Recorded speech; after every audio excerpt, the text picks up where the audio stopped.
Et au lendemain de cette finale, l'heure est au bilan et le saut qualitatif réalisé par le continent africain par rapport au Mondial 2018 n'a pas échappé aux observateurs. Pour la première fois de l'histoire du Mondial, l'Afrique a vu un de ses représentants se hisser dans le dernier carré.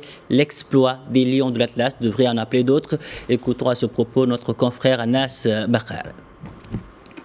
Je pense que déjà cette Coupe du Monde-là permet d'effacer un peu la déception de 2018. On le rappelle, 0 équipe qualifiée sur 5 en Russie. Ça avait été un désastre, on peut le dire, pour le football africain, parce qu'on s'attendait à quand même voir une équipe ou deux passer le stade des huitièmes de finale. Il y avait eu le Sénégal, mais avec la règle du fair play, ils ont dû laisser leur place au Japon. On a vu également le Maroc qui aurait été dans un match, dans une poule compliquée, avec l'Espagne et le Portugal.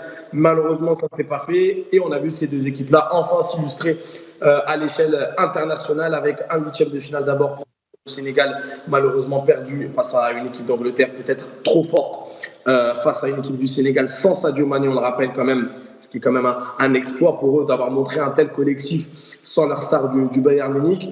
De l'autre côté, on a une équipe du Maroc qui a joué sans complexe. Et pourtant, quand on voit le contexte de cette sélection-là avant qu'elle arrive au Qatar, on se dit que c'était peut-être le début d'une catastrophe parce qu'on perd un sélectionneur qu'on a depuis 2 ans, Walid Halilhodžić, pour laisser la place à Walid Regragui. Il a très peu de temps pour travailler.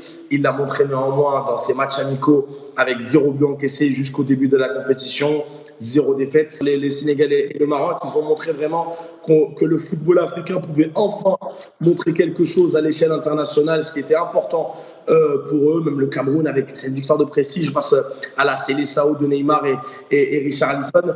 Et c'est peut-être un message important à envoyer d'abord aux autres pays africains que c'est possible d'aller au moins en huitième de finale. Le Maroc a même envoyé un autre message, c'est possible d'aller dans le dernier carré.